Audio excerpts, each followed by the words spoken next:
Standar pendidikan adalah kriteria minimal tentang sistem pendidikan di seluruh wilayah hukum negara kesatuan Republik Indonesia. Standar pendidikan terdiri atas beberapa komponen, yakni standar isi, proses, kompetensi, lulusan, tenaga kependidikan, sarana dan prasarana, pengelolaan, pembiayaan, dan penilaian pendidikan yang harus ditingkatkan secara berencana dan berkala. Standar nasional pendidikan adalah kriteria minimal tentang sistem pendidikan di seluruh wilayah hukum negara Republik Indonesia.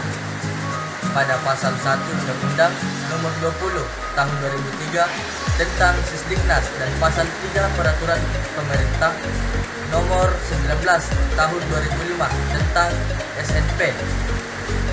SNP merupakan penjabaran dari Undang-Undang Nomor 20 Tahun 2003 tentang Sisdiknas yang dituangkan dalam Peraturan Pemerintah Nomor 19 Tahun 2005. SNP berfungsi sebagai dasar dan perencanaan, pelaksanaan, dan pengawasan pendidikan dalam rangka mewujudkan pendidikan nasional yang bermutu. Standar proses adalah standar yang berkaitan dengan pelaksanaan pembelajaran pada satu kesatuan pendidikan untuk mencapai standar kompetensi lulusan.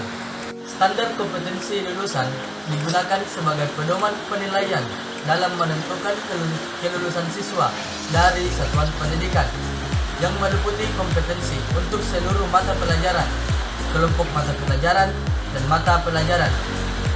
Kompetensi lulusan mencakup sikap, pengetahuan, dan keterampilan. Standar sarana dan prasarana adalah standar yang berkaitan dengan kriteria minimal tentang ruang belajar, tempat berolahraga, tempat beribadah, perpustakaan, laboratorium, bengkel kerja, tempat bermain, tempat berkreasi dan berekreasi, serta sumber belajar lain yang diperlukan untuk menunjang proses pembelajaran, termasuk penggunaan teknologi informasi dan komunikasi.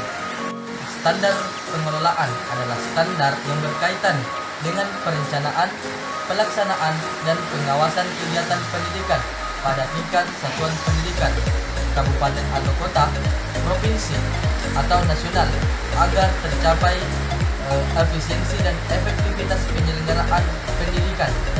Standar pembiayaan adalah standar yang mengatur komponen dan besarnya gaya operasi satuan pendidikan yang berlaku selama 1 tahun.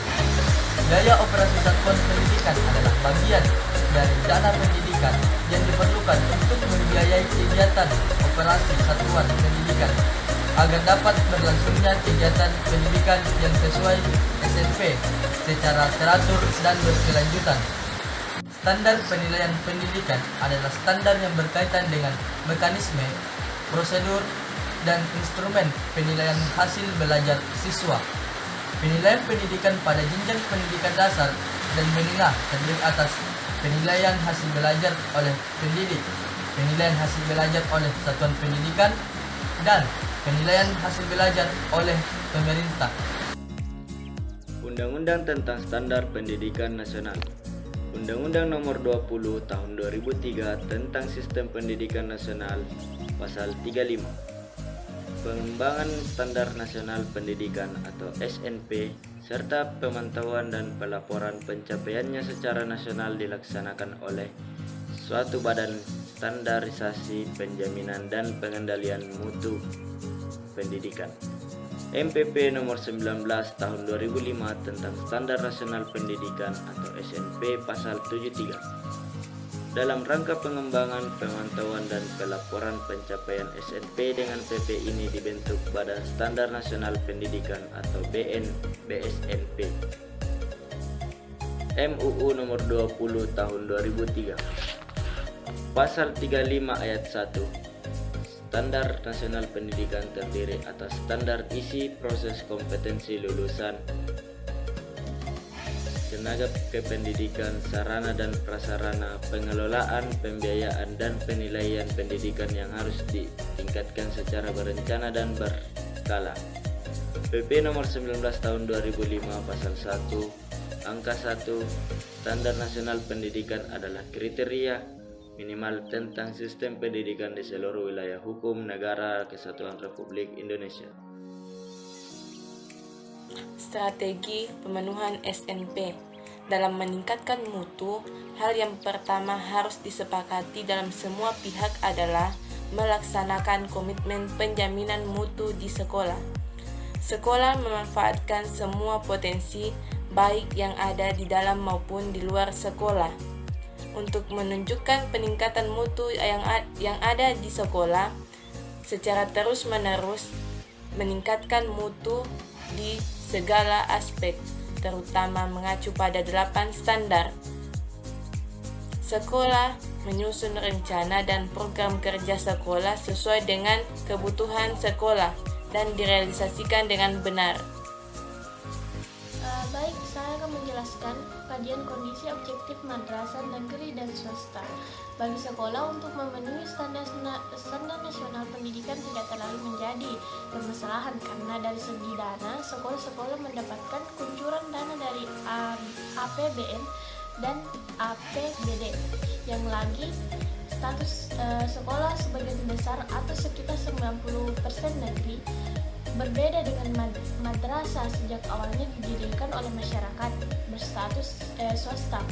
Kemudian, sebagian dapat dinegrikan, namun karena proses penegrian itu terbatas, maka sebagian besar madrasah masih swasta, yakni sekitar 90%. Karena itu, kebanyakan madrasah minim sekali bila dilihat dari segi sarana, gedungnya maupun sarana pembelajaran dan media pembelajaran. Berdasarkan data statistik pendidikan Islam tahun 2008 atau 2009 tentang pendidikan madrasah, dilihat dari jenis lembaga yakni di antara lain adalah RA, MI, MTS, dan MA. Jumlah lembaga yang terdata sebanyak 19.782 RA, 21.529 MI, 13.292 MTS, dan 5.648 MA yang terbesar di 33 provinsi di Indonesia. Tahun ini jumlah lembaga di negeri mengalami peningkatan diakibatkan adanya beberapa jumlah lembaga swasta yang dinegrikan. Sekarang jumlah MIN menjadi 1.662 MTS sebanyak 1.384 dan MA sebanyak 735. Jumlah tersebut belum seluruh karena masih menunggu SK tentang lembaga penegrian baru yang belum diterbitkan sampai tulisan ini disalin. Dan selanjutnya yaitu standar pendidikan dan tenaga pendidikan. Apa sih itu standar pendidikan dan tenaga pendidikan? Standar pendidikan dan tenaga pendidikan adalah kriteria pendidikan, prajabatan, dan kelayakan fisik maupun mental serta pendidikan dalam jabatan.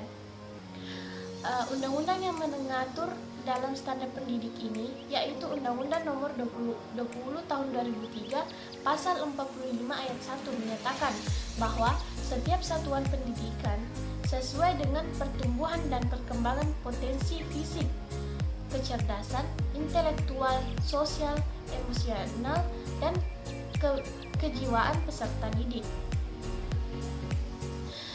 Adapun undang-undang yang mengatur lainnya yaitu Undang-Undang Nomor 19 Tahun 2005 Pasal 28 Ayat 1.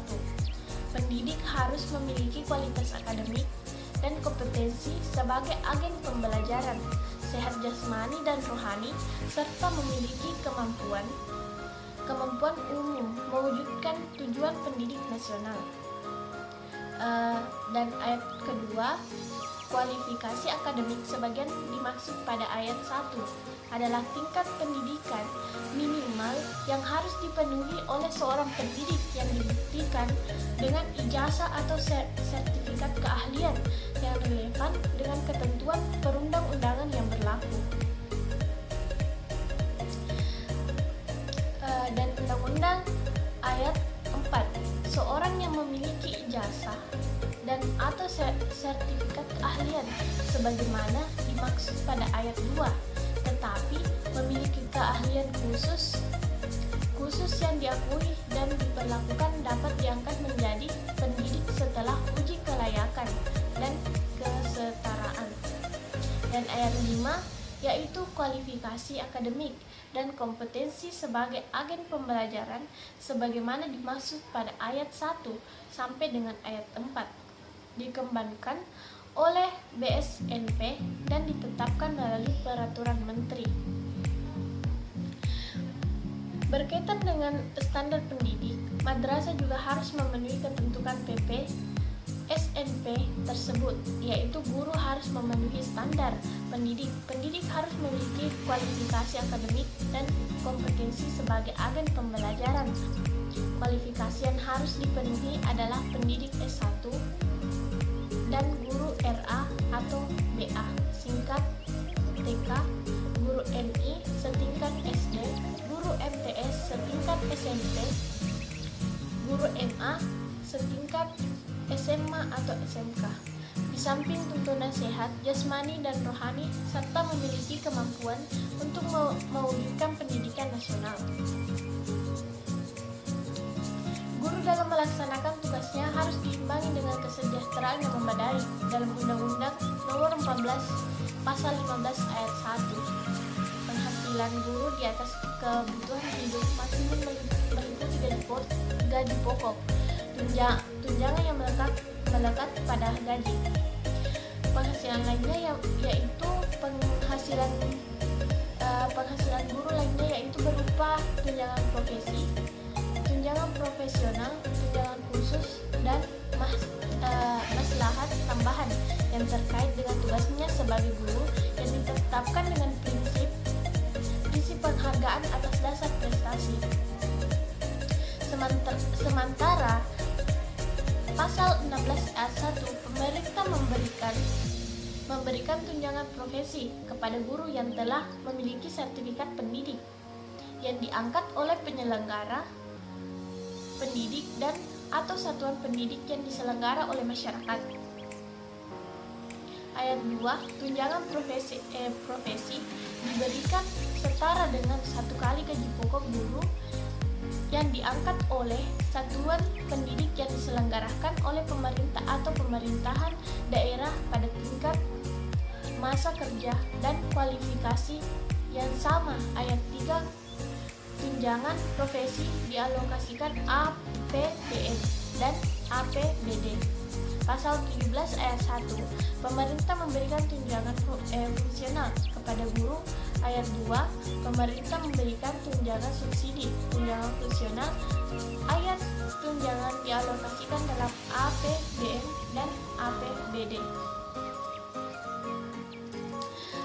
Baiklah, itulah penjelasan dari kelompok kami. Sekian, terima kasih. Assalamualaikum warahmatullahi wabarakatuh.